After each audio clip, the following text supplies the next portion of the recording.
మీ అందరికీ శుభాలు కలుగునుగాక. ఆమేన్. ఆమేన్. ప్రకటన గ్రంథం 2వ అధ్యాయం.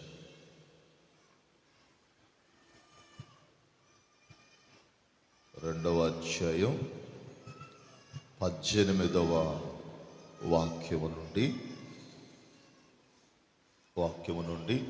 29వ వాక్యము వరకు ఒకసారి చదువుకుందాం. తుయతైరలో ఉన్న సంఘపు దూతకు ఇలాగు రాయము అని చెప్పి అక్కడ రాయబడి ఉంది. ఆ తర్వాత అంటాడు, అగ్ని జ్వాలల వంటి కన్నులను, అపరంజిని పోలిన పాదములను గల దేవుని కుమారుడు చెప్పు సంగతులేమనగా, నీ క్రియలను, నీ ప్రేమను, నీ విశ్వాసమును, నీ పరిచర్యను, నీ సహనమును నేను ఎరుగుదును. నీ మొదటి క్రియల కన్నా నీ కడపటి క్రియలు మరి ఎక్కువైనవని ఎరుగుదును. అయినను నీ మీద తప్పు ఒకటి నేను మోపవలసి ఉన్నది. ఏమనగా, తాను ప్రవక్తినని చెప్పుకొనుచున్న యెజబెలు స్త్రీని నీవు ఉండనిచ్చుచున్నావు. జారత్వము చేయుటకును, విగ్రహములకు బలి ఇచ్చిన వాటిని తినుటకును అది నా దాసులకు బోధించుచు వారిని మోసపరుచుచున్నది. మారు మనస్సు పొందుటకు నేను దానికి సమయం ఇచ్చితిని గాని అది తన జారత్వమును విడిచిపెట్టి మారు మనస్సు పొందనొల్లదు. ఇదిగో నేను దానిని మంచము పట్టించి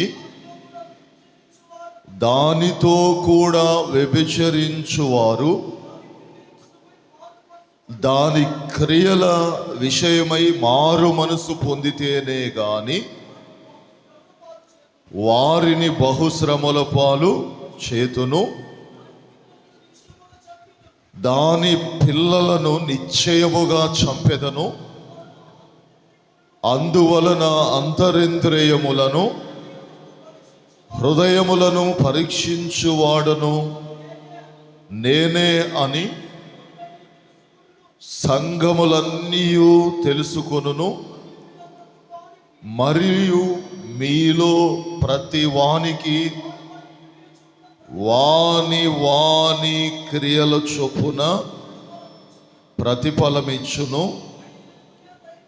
అయితే తుయతైరలో కడమ వారైన మీతో అనగా ఈ బోధను అంగీకరింపక సాతాను యొక్క గూఢమైన సంగతులను ఎరుగమని చెప్పుకొను వారందరితో నేను చెప్పుచున్నదేమనగా, మీ పైన మరి ఏ భారము పెట్టనో నేను వచ్చు వరకు మీకు కలిగి ఉన్న దానిని గట్టిగా పట్టుకొనుడి. నేను నా తండ్రి వలన అధికారము పొందినట్లు జయించుచు అంతము వరకు నా క్రియలు జాగ్రత్తగా చేయువానికి జనుల మీద అధికారమిచ్చుదును. అతడు ఇనుపదండముతో వారిని ఏలును. వారు కుమ్మరి వాని పాత్ర వలె పగలగొట్టబడుదురు, మరియు అతనికి వేకువ చుక్కని ఇచ్చెదను. సంఘములతో ఆత్మ చెప్పుచున్న మాట చెవిగలవాడు వినుగాక.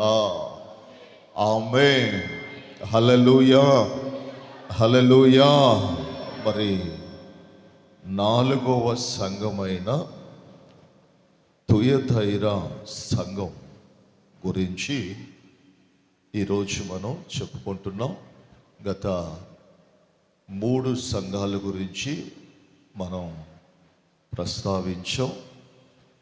అయితే ఈ ప్రకటన గ్రంథములో ఒకేసారి ఉగ్రతలు, తెగుళ్ళు పాత్రలోనికి వెళ్ళిపోకుండా ఒక్కొక్క సంఘాన్ని మొదటి నుంచి ఎందుకు తీసుకొని వస్తున్నానంటే, ఈ 7 సంఘాల గురించి మనం వివరణ తెలుసుకుంటే సంఘములో మనం ఎలా ఉండాలి, మనం ఏ విధంగా ఉండాలి, ఎలా ఉంటే మనము రేపు దేవుని రాజ్యములో నిలబడగలము, మనం ఎలా ఉంటే మన పేరులు జీవగ్రంథములో లెక్కింపబడతాయి అన్న విషయాలు మనకు తెలుస్తాయి.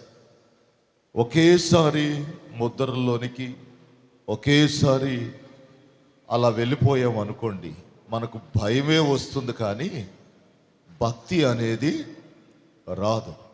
కాబట్టి ఒక్కొక్క సంఘాన్ని మీకు నిదానంగా కొన్ని మాటలు తీసుకొని వస్తా, ఆ సంఘాల గురించి మీకు చెప్తా వస్తా ఉన్నా. ఎందుకంటే మనలో మనం వెతుక్కుంటే మనలో చాలా లోపాలు కనిపిస్తూ ఉంటాయి. ఒక్కొక్కసారి మనమే అనుకుంటా ఉంటాం, నిజమే కదా, నాలో ఈ లోపం ఉంది. బైబుల్ చదివే ప్రతి ఒక్కరికి వారి లోపం కనిపిస్తూ ఉంటుంది. వాక్యము ఆసక్తిగా వినే ప్రతి ఒక్కరికి వారి లోపం కనిపిస్తూ ఉంటుంది. అందుకే పెద్దలు, పెద్ద సేవకులు ఏం చెప్తా ఉంటారంటే, వాక్యాన్ని మీరు లోతుగా ధ్యానించండి అని చెప్తారు. వాక్యాన్ని శ్రద్ధగా వెతకండి అంటారు. వాక్యాన్ని మీరు చదివేటప్పుడు అర్థం చేసుకుంటా చదవండి అని చెప్తారు. ఒకవేళ ఆ వాక్యము మీకు అర్థము కాకపోతే ఆ వాక్యాన్ని మరలా చదవండి. అప్పటికీ మీకు అర్థం కాకపోతే మీరు దాని అర్థం చేసుకునే వాళ్ళ దగ్గరికి వెళ్ళి ఆ అర్థం ఏమిటో మీరు తెలుసుకోండి అని పెద్దవాళ్ళు చెప్తా ఉంటారు. అయితే నా ప్రియమైన దేవుని బిడ్డలారా, వాక్యాన్ని ఎవరైతే అర్థం చేసుకుంటా నడుస్తారో వాళ్ళు దేవుని మనస్సును అర్థం చేసుకున్నట్లే. దేవునికి స్తోత్రం, హల్లెలూయా. దేవుని మనస్సుని ఎవరో అర్థం చేసుకుంటారో వాక్యం ఏమంటుందంటే, దేవుని మనస్సుని అర్థం చేసుకున్నవాడు దేవుని హృదయాన్ని ఎరిగిన వాడట. ఆమె ఎవరిని ఎరగతాడట? దేవుణ్ణే ఎరిగిన వాడట. దేవుని హృదయ రహస్యములను కనుగొనే వ్యక్తి దేవుని మనస్సును అర్థం చేసుకునేవాడు. అయితే దేవుని మనస్సుని అర్థం చేసుకోవటం చాలా సులభం, కానీ అర్థం చేసుకోనటువంటి వాళ్ళకి దేవుని మనస్సుని అర్థం చేసుకోవటం చాలా కష్టంతో కూడిన పని. అయితే నా ప్రియమైన దేవుని బిడ్డలారా, దేవుని మనస్సుని అర్థం చేసుకోవటం మొదలుపెట్టారు అనుకోండి, దేవుని మనస్సుని అలా ఆయన మనస్సులో ఏముందో ఆటోమేటిక్గా మనకు అర్థమైపోతా వస్తూ ఉంటాయి. ఆయన ప్రతి రహస్యాన్ని మనకు తెలియపరిచే దేవుడు ఆయన. దేవునికి స్తోత్రం, హల్లెలూయా. ఏ రహస్యాన్ని కూడా ఆయన దాచిపెట్టుకునే దేవుడు కాదు. మనం ఎంత ప్రార్థన చేసినా శబాష్ అని వెంటనే మన లోపాన్ని ఎత్తి చూపించే దేవుడైనా దేవునికి స్తోత్రం. హల్లెలూయా. మరి ఎందుకు లోపాన్ని ఎత్తి చూపిస్తాడు అంటే దేవునికి ఒక ఆశ ఉంది. మనం ఎవరమంటే దేవుని చేతులతో చేయబడిన వారం మనం. ఆమేన్. హల్లెలూయా. రెండవదిగా ఆయనతో, ఆయన జీవాత్మతో అంటుకట్టబడిన వాళ్ళం మనం. మూడవదిగా ఆయన పోలిక చొప్పున ఆయనే మనల్ని చేసుకుని మన మీద ఆయన ప్రేమను పెంచుకున్నాడు ఆయన. దేవునికి స్తోత్రం. హల్లెలూయా.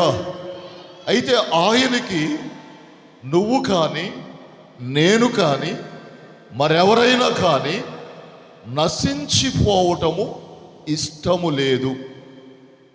ఆయన కోరుకునేది ఏంటంటే కనీసం నీ మీద మచ్చ కూడా ఉండకూడదు. మనకు కూడా అప్పుడప్పుడు మన ముఖం మీద మచ్చలు వస్తాయి, మన ముఖం మీద మొటిములు వస్తూ ఉంటాయి. అయితే మనం ఏం చేస్తామంటే అద్దం దగ్గరికి వెళ్ళి చాలా బాధపడిపోతూ ఉంటాం. నా ముఖానికి మచ్చ వచ్చింది, నా ముఖం మీద మొటిము వచ్చింది, ఇది ఎలా పోతుంది అని ఎన్నెన్నో చేస్తాం. ముఖం మీద చిన్న మచ్చ వస్తేనే. అయితే దేవుడు కోరుకునేది ఏంటంటే నీ ముఖం మీద మచ్చపడ్డా పర్వాలేదు, కానీ నీ ఆత్మీయ జీవితం మీద మచ్చపడకూడదు అంటాడు ఆయన. దేవునికి స్తోత్రం. హల్లెలూయా. హల్లెలూయా. గమనించండి నా ప్రియమైన దేవుని బిడ్డలారా, దేవుడు చెప్పేది ఏంటంటే మచ్చ డాగు లేనటువంటి వ్యక్తిత్వము కలిగిన ఒక వ్యక్తిగా నీవు బ్రతకాలి, బ్రతికి చూపించాలి. అప్పుడే నీవు పరిశుద్ధుడివి అంటున్నాడు దేవుడు. ఆమేన్. హల్లెలూయా. కనుక నా ప్రియమైన దేవుని బిడ్డలారా, దేవుని మనస్సు మనం తెలుసుకుంటే దేవుని ఆలోచనలు మనకు అర్థమవుతాయి. దేవుడు మన ఎడల ఎంత ఆశ కలిగి ఉన్నాడో, ఎంత మంచి మనసు కలిగి ఉన్నాడో, ఆయన ఎంతగా మనల్ని ప్రేమిస్తున్నాడో దేవుని హృదయం మనం తెలుసుకుంటే మనకు అర్థమైపోతూ ఉంటుంది. కాబట్టి దేవుని హృదయాన్ని మనం అర్థం చేసుకుంటే మనకు అర్థమవుద్ది. ఏమని అంటే ఆయన ఒకవైపు మనల్ని చారదీస్తానే ఉంటాడు, ఒకవైపు దండిస్తానే ఉంటాడు, కొడతానే ఉంటాడు, ఇంకొక వైపు మరలా పుజ్జగిస్తానే ఉంటాడు, ఇంకొక వైపు మనం నడవవలసిన త్రోవలో ఆయన నడిపిస్తానే ఉంటాడు, మరొక వైపు మన పాదములు త్రొట్రిల్లకుండా అక్కడికక్కడే ఆయన మన పాదములను స్థిరపరుస్తూ ఉంటాడు ఆయన. ఆమేన్. హల్లెలూయా. హల్లెలూయా. హల్లెలూయా. ఆయన అన్ని విషయాల్లో స్థిరపరుస్తూ ఉంటాడు. అందుకే ఆయన ఏం చెప్తున్నాడంటే ఆయన భరోసా ఇస్తున్నాడు తుతైరా సంఘంలో. ఏమంటే అగ్ని జ్వాలల వంటి కన్నుల కలవాడట ఆయన. ఎవరంట ఆయన? అగ్ని జ్వాలల వంటి కన్నులు కలవాడు. అరే, ఇతని నేత్రములు ఎర్రగా ఉన్నాయిరా, బాగా కోపం వచ్చినట్లుంది అంటాం మనం. ఎవరన్నా కళ్ళు ఎర్రగా ఉన్నట్లు చూస్తే వాస్తవమే. కొంతమంది బయటికి కోపం కనపరచలేరు, కానీ కండ్ల ద్వారా కనపరుస్తారు.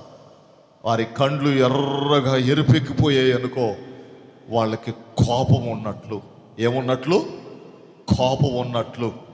కనుక అప్పుడప్పుడు చెప్తా ఉంటారు, రేయ్ మీ డాడీకి కోపం వచ్చింది. మమ్మీలు అంటుంటారు, మీ డాడీకి కోపం వచ్చింది, ఇప్పుడు మాట్లాడకండి, తర్వాత మాట్లాడదాం అంటుంటారు.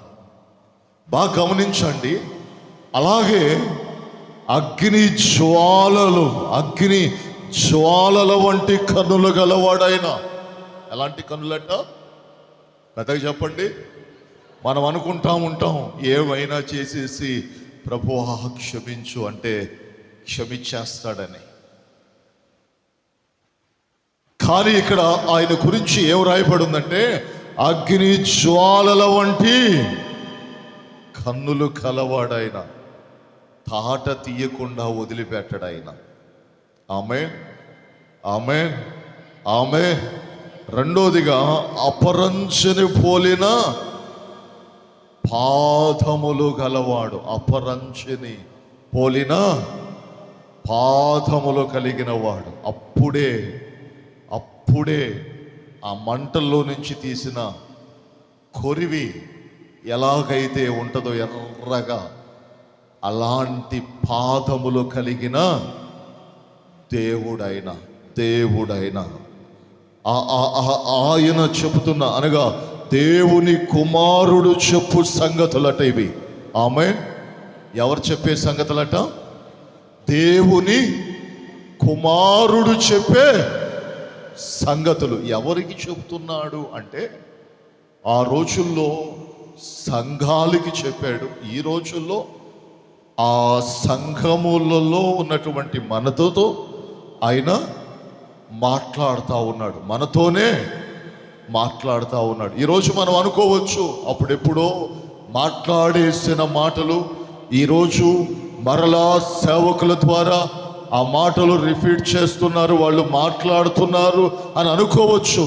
కానీ చివరి దినములలో ఉన్న మనకే ఈ మాటలన్నీ కూడా, చివరి దినములలో ఉన్న మనతోనే ఈ మాటలు ప్రభువారు మాట్లాడుతూ ఉన్నారు. దేవునికి మహిమ కలుగునుగాక. ఆమేన్. ఆయన ఏమంటున్నాడంటే నీ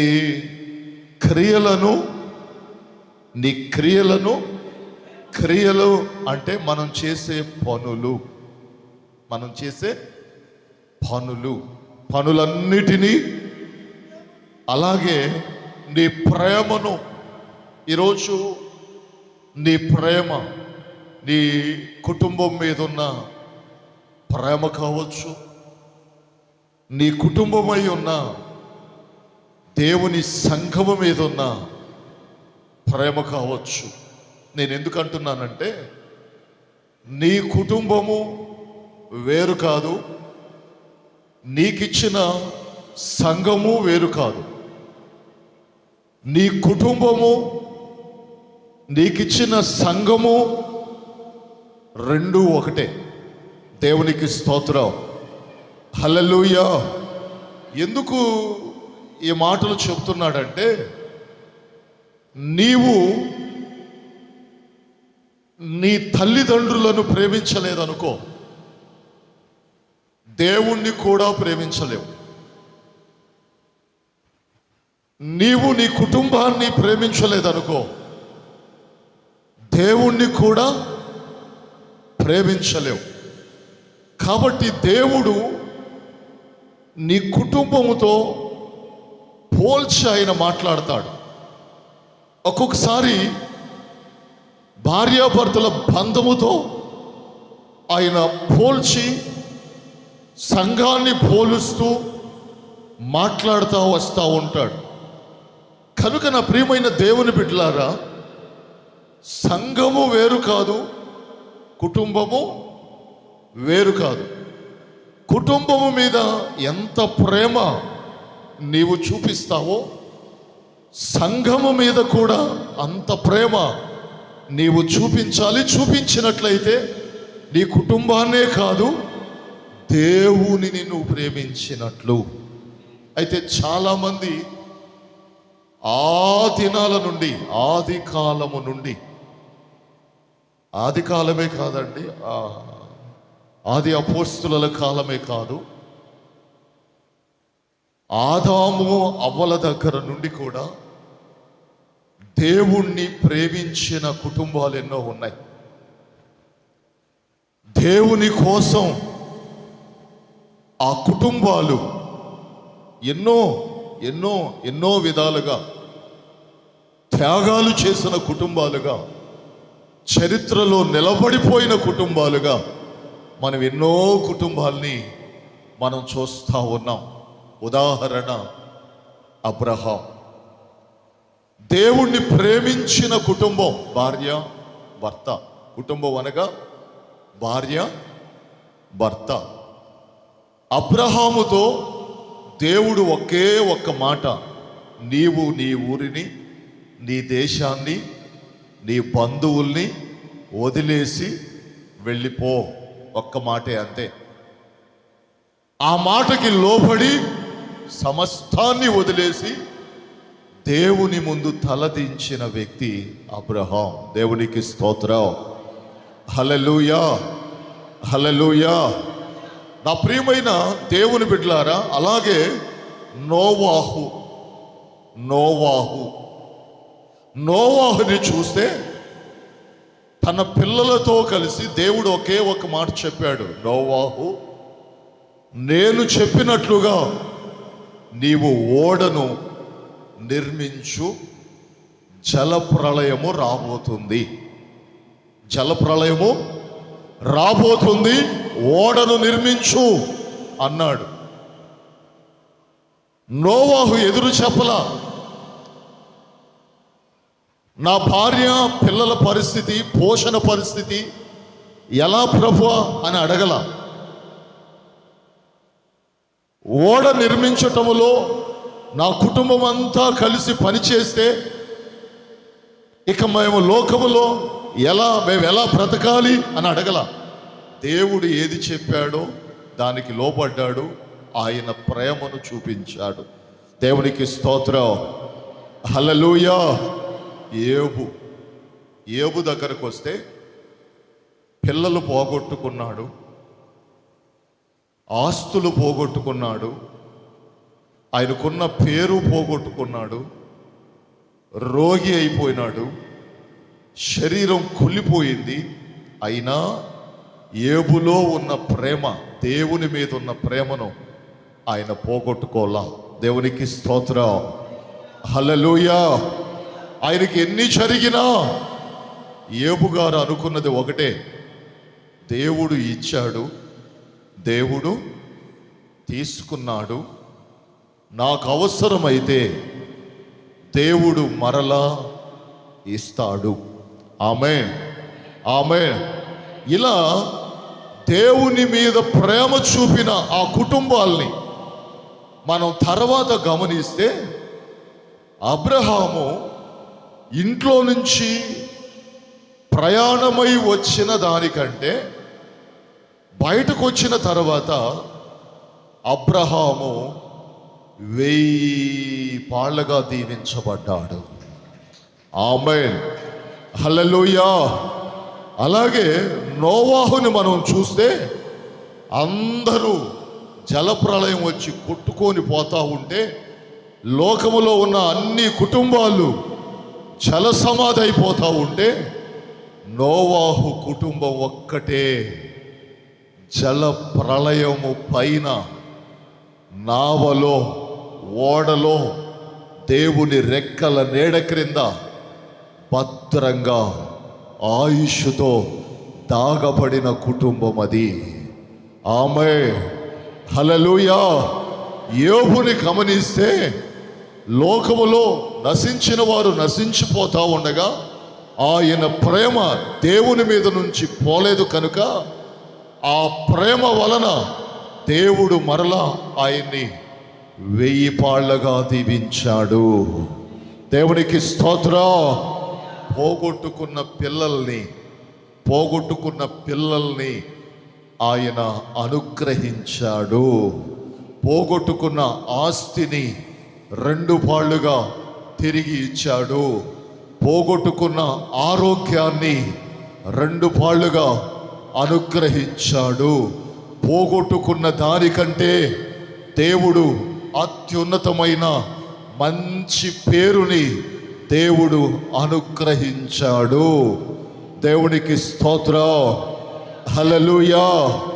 మన మన ప్రేమ మన ఇంటి మీద ఎప్పటికీ ఎలా ఉండిపోతుందో అలాగే సంఘము మీద మన ప్రేమ ఎప్పటికీ స్థిరస్థాయిగా అలా నిలబడిపోతే ఎప్పుడు కూడా దేవుడు మనవల్ని మరిచిపోలేడు. చప్పట్లు కొడదాం.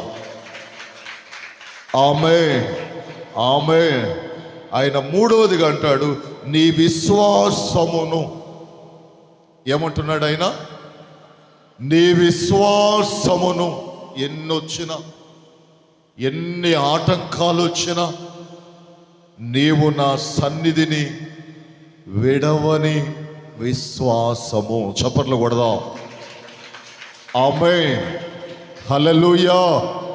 సన్నిధిని విడవని విశ్వాసము. నీ పరిచర్య లోకమంతా ఎదురైనా నాకు దేవుడున్నాడు అని చేసే నీ సేవను నాకు తెలుసు అంటున్నాడు ఆయన. దేవునికి స్తోత్రం. హల్లెలూయా. నీ సహనము ఎవరేమన్నా పట్టించుకోకుండా, నా దేవుడే నా సర్వస్వం, నా దేవుడే నా శైలము, నా దేవుడే నా శృంగము, నా దేవుడే నా బలము, నా దేవుడే నా ప్రాకారము, నా దేవుడే నాకు గురువు, నా దేవుడే నా బోధకుడు, నా దేవుడే నా సర్వస్వము అనుకొని అన్ని విషయాలలో నీవు సహనము కలిగి ఉన్నావే, ఆయన దాని గురించి కూడా ఈరోజు ప్రస్తావన చేస్తా ఉన్నాడు. దేవునికి స్తోత్రం. హల్లెలూయా. ఆయన అంటున్నాడు, నీ క్రియలను, నీ ప్రేమను, నీ విశ్వాసమును, నీ పరిచర్యను, నీ సహనమును నేను ఎరుగుదును. నీ మొదటి క్రియల కన్నా నీ కడపటి క్రియలు మరి ఎక్కువై ఉన్నాయని కూడా నేను ఎరుగుదును. మొదట నువ్వు తప్పటడుగులు వేస్తూ తప్పిపోతా నడుస్తూ ఉన్నావు. అయితే ఇప్పుడైతే నీవు స్థిరంగా ఉన్నావు, బలంగా ఉన్నావు. తప్పటడుగులు వేసే వ్యక్తిత్వం కలిగి నువ్వు లేవు. ఇప్పుడు నీ పాదాలు బలంగా ఉన్నాయి, బలంగా స్థిరపడి ఉన్నాయి అని దేవుడు మాట్లాడుతూ ఉన్నాడు. కనుక దేవునికి మహిమ కలుగునుగాక. ఆమేన్. హల్లెలూయా. హల్లెలూయా. అయితే నా ప్రియమైన దేవుని బిడ్డలారా, ఆయన చెబుతున్నటువంటి మాటలు ఏంటంటే, చదవండి తర్వాత. ఆయనను నీ మీద తప్పు ఒకటి నేను మోపవలసి ఉన్నది. ఆయనను నీ మీద తప్పు ఒకటి మోపవలసి ఉన్నది. అది ఏదనగా, తాను ప్రవక్తనని చెప్పుకొనుచున్న యెజబెలు స్త్రీని నీవు ఉండనిచ్చుచున్నావు. చాలు. ఎవరిని ఉండనిస్తున్నావట? ప్రవక్తనని చెప్పుకొనుచున్న యెజబెలు అనే స్త్రీని నీవు ఉండనిచ్చుచున్నావు. ఏ స్త్రీనట? బాగా చెప్పాలి. యెజబెలు అనే స్త్రీని నీవు ఉండనిచ్చుచున్నావు అని అక్కడ రాశాడు. అయితే నా ప్రియమైన దేవుని బిడ్డలారా, దేవుని యొక్క వాక్యం ఈ తుయతైరా సంఘము గురించి రాయబడినటువంటి మాటలు ఇవి. ఆ సంఘమట అన్ని విషయాల్లో పర్ఫెక్ట్గా ఉంది. ఆ సంఘం అన్ని విషయాల్లో, పెద్దగా చెప్పండి ఒకసారి, అన్ని విషయాల్లో పర్ఫెక్ట్గా ఉంది. ఏ విషయాల్లో? పనులు చేసే విషయాల్లో పర్ఫెక్ట్గా ఉంది. దేవునిని ప్రేమించే విషయంలో పర్ఫెక్ట్గా ఉంది. దేవుని మీద విశ్వాసం ఉంచే విషయంలో పర్ఫెక్ట్గా ఉంది. పరిచర్య చేసే విషయంలో పర్ఫెక్ట్గా ఉంది. సహనములో పర్ఫెక్ట్గా ఉంది. అయితే మొదట ఉంచిన విశ్వాసము కంటే, మొదట చేసిన పనుల కంటే రాను రాను ఇంకా బాగా నాటుకుపోతా ఉన్నారు. బాగా విశ్వాసములో నిలబడతా ఉన్నారు. సంఘములో స్తంభాలుగా నిలబడతా ఉన్నారు. సంఘానికి పట్టుకొమ్మలుగా నిలబడతా ఉన్నారు. సంఘములో అన్ని విషయాల్లో, అన్ని రంగాల్లో నేనున్నానని ముందుకు వస్తా ఉన్నారు. ఇవన్నీ దేవుడు వాళ్ళని చూసి శబాష్ అంటున్నాడు. కానీ ఆయన అంటున్నాడు, అయినా నీ మీద నేను ఒక నేరం మోపాలి. ఏంటంట? నేరము, పెద్దగా చెప్పాలి, నేరము మోపాలి. ఏం మోపాలంట? నేరము మోపాలి. నా ప్రియమైన దేవుని బిడ్డలారా, ఏంటి ఆ నేరం అంటే, మీ మధ్యలో యెజబెలు అన్నటువంటి ఒక స్త్రీ ఉంది. ఎవరున్నారట? పెద్దగా చెప్దాం. యెజబెలు అనబడినటువంటి ఒక స్త్రీ ఉంది. ఆ స్త్రీ జారత్వము చేయుటకు, దేనికట? జారత్వము చేయుటకు విగ్రహములకు బలి ఇచ్చిన వాటిని, దేన్నట?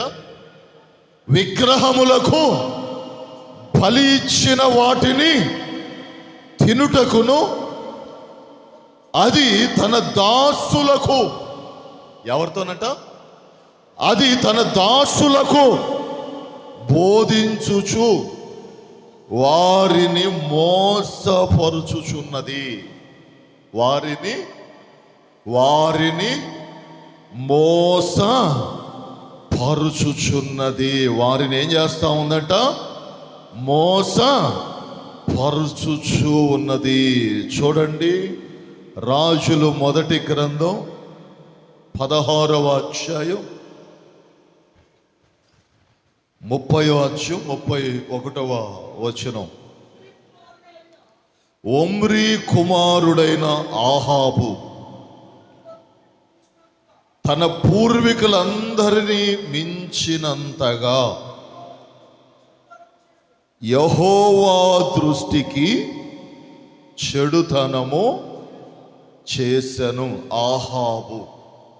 ఆహాబు ఇశ్రాయేలీయుడే. దేవునికి స్తోత్రం. చూడండి, ఆహాబు ఎందుకు దేవుని దృష్టికి చెడుతనం చేశాడంటే, ఆ కింద వచనాన్ని కూడా చూద్దాం. నెబాతు కుమారుడైన యెరోబాము జరిగించిన పాపపు క్రియలను అనుసరించి నడుచుకొనుట స్వల్ప సంగతి అనుకొని అతడు సిదోనీయులకు రాజైన ఎత్బోయిలు కుమార్తె అయిన యెజబెలును, ఎవరినట? యెజబెలును వివాహము చేసుకొని బయలుదేవతను పూజించుచు వానికి మ్రొక్కుచుండెను. ఎవరిని పెళ్లి చేసుకున్నాడట ఆయన? పెద్దగా చెప్పాలి ఒకసారి. ఎవరినట? కొంచెం పెద్దగా చెప్పాలి. యెజబెలును పెళ్లి చేసుకొని ఆయన ఏం చేయటం మొదలు పెట్టాడంటే, అన్య దేవతలను పూజించటం మొదలు పెట్టాడు. ఎవరిని పూజించటం? కొంచెం పెద్దగా చెప్పండి. ఎవరిని పెళ్లి చేసుకోవటం వలన? యెజబెలు అనే ఒక క్రూరమైన మనస్సు కలిగిన ఆమెను పెళ్లి చేసుకోవటం వలన ఏం జరిగింది అంటే, ఏం జరిగింది చెప్పాలి. బాగా చెప్పండి. అన్య దేవతలను పూజించటము మొదలుపెట్టాడు యెజబేలు. అక్కడి నుంచి ఏం చేశాడు అంటే విగ్రహాలకు అర్పించిన వాటిని తినటం. ఆయనే కాదు, ఇక ఆ రాజ్యములో ఉన్న వాళ్ళందరికీ కూడా అదే పని చేయమని ఒక రాజుగా ఆజ్ఞాపించి దేవునికి కోపం తీసుకొని వచ్చాడు. ఎవరికంట దేవునికి కోపము తీసుకొని వచ్చాడు. అంతేకాదు, రాజులు మొదటి గ్రంథం 21వ అధ్యాయం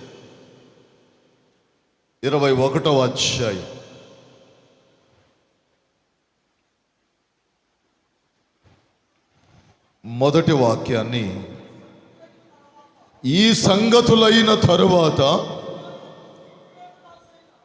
ఇశ్రాయేలీయులలో షోమ్రోను రాజైన ఆహాబు నగరును ఆనుకొని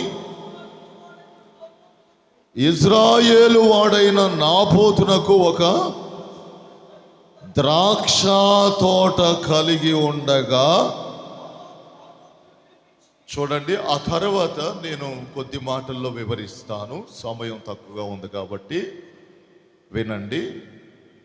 అయితే ఈ ఆహాబు నాబోతుని పిలువనంపించి నాబోతు, నీ పొలము నాకు కావాలి, నీ పొలము నాకు ఇవ్వు, నీ పొలము నాకు ఇస్తే నా పొలములలో కలిసిపోద్ది అని అడిగాడు. అయితే నాబోతు ఏమన్నాడంటే, అయ్యా రాజా, నా పొలము నేను ఇవ్వను. ఎందుకు ఇవ్వవు అని అడిగితే ఆయన అంటాడు, ఇది నా పెద్దలు సంపాదించిన సంపాదన. ఆమేన్, హల్లెలూయా. మనం కూడా అప్పుడప్పుడు ఒప్పుకోం, కొన్ని చెట్లను కూడా అలా పెట్టేస్తూ ఉంటాం. ఎందుకయ్యా ఈ చెట్టు పెట్టున్నావంటే, ఇది మా పెద్దవాళ్ళ గుర్తు అని చెప్తాం. కొన్ని ఇండ్లు పడదొయ్యం, అలాగే పెడతాం. ఎందుకు పెడతామంటే, ఇది మా పెద్దవాళ్ళు కట్టిన ఇండ్లు. కొన్ని పొలాలు అమ్మం. ఎందుకు అమ్మం అంటే, ఇవి మా పెద్దవాళ్ళు ఇచ్చారు కాబట్టి గుర్తు, మా పిల్లలకి, మా తరతరాలకి చెప్పుకోవటానికి ఆ స్థలాలు అలా ఉండిపోవాలి అని చెప్పుకుంటా వస్తాం. కొంతమంది అయితే ఆ మెడలో వేసుకునే నగలు కూడా చెప్పుకుంటా ఉంటారు. మా అత్తగారి నగలు వాళ్ళు చెప్పుకుంటారు, వాళ్ళ అత్తవట, అవి పెద్ద తరాల నాటి నుంచి వస్తూ ఉన్నాయి, వాటిని వాళ్ళకి ఇచ్చుకుంటా వస్తూ ఉన్నారు. కనుక వాటిని మేము అమ్మం, వాటిని మేము కుదవబెట్టాం, అవి మా తరాల వారికి చిహ్నంగా ఉంచుకుంటూ వస్తాం, గుర్తుగా ఉంచుకుంటూ వస్తాం అని చెప్పుకుంటూ ఉంటారు. అదేవిధంగా ఈ నాబోతు కూడా ఆహాబుకు అలాగే చెప్పాడు, అయ్యా నేను ఇవ్వను అని చెప్పేస్తే ఇతడు అక్కడికి వెళ్ళి ఏం చేస్తాడంటే, మూతి ముడుచుకొని ఇంట్లో పడుకున్నట్లుగా రాయబడి ఉంది. ఏం ముడుచుకున్నాడంట ఆయన? ఈ ఆహాబు ఏం ముడుచుకున్నాడట? బాగా చెప్పాలి. ఏం ముడుచుకున్నాడట? ఇది సహజంగా ఆడవాళ్ళలో ఉంటుంది, ఇది మూతి ముడుచుకునేది. కానీ ఇక్కడ ఒక రాజు మూతి ముడుచుకొని పడుకున్నాడు.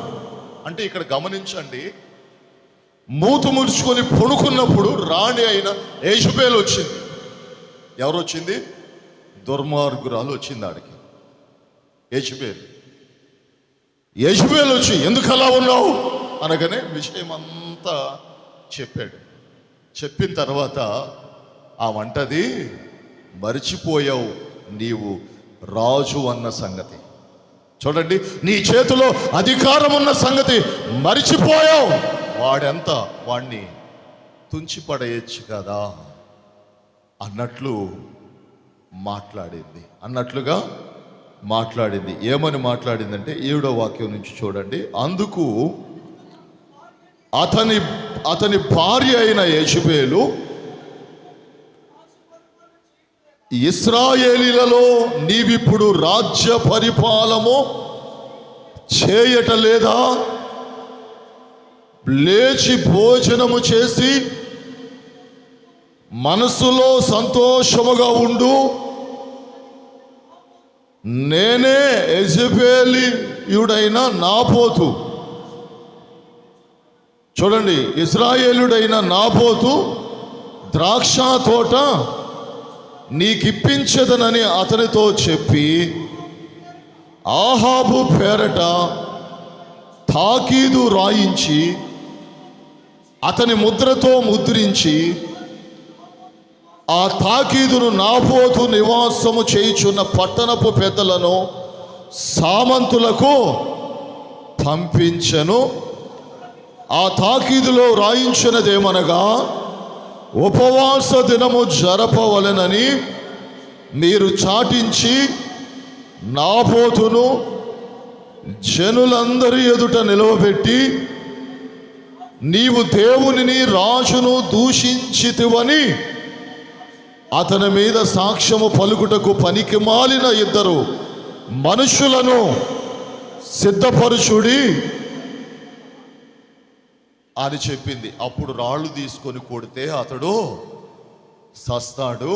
ఇంత సులువైన పని చేయటానికి నువ్వెందుకు అన్నం మానేసున్నావు, మూతి ముడుచుకొని ఉన్నావు అంటే, చూడండి, యెజెబెలు హృదయాలు కలిగినటువంటి క్రూరమైన స్త్రీలు నీలో ఉన్నారు అంటున్నాడు ఇక్కడ. దేవునికి స్తోత్రం.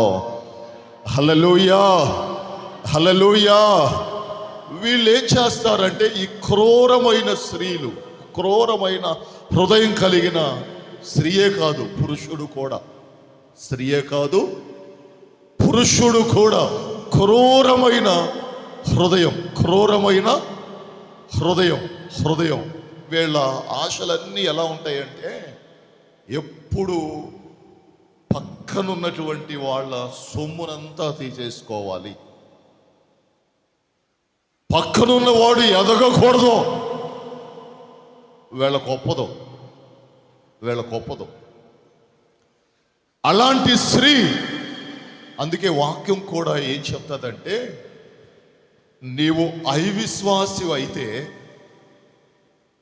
అవిశ్వాసినే పెళ్లి చేసుకో, మీ జంట బాగుంటుంది. నీవు విశ్వాసివైతే విశ్వాసినే పెళ్లి చేసుకో, మీ జంట బాగుంటుంది. నీవు భక్తుడు అయితే భక్తి పరురాలనే పెళ్లి చేసుకో. నా ప్రియమైన దేవుని బిడ్డలారా, ఎందుకు ఇలా మాట్లాడుతూ వచ్చాడంటే, ఈ రోజుల్లో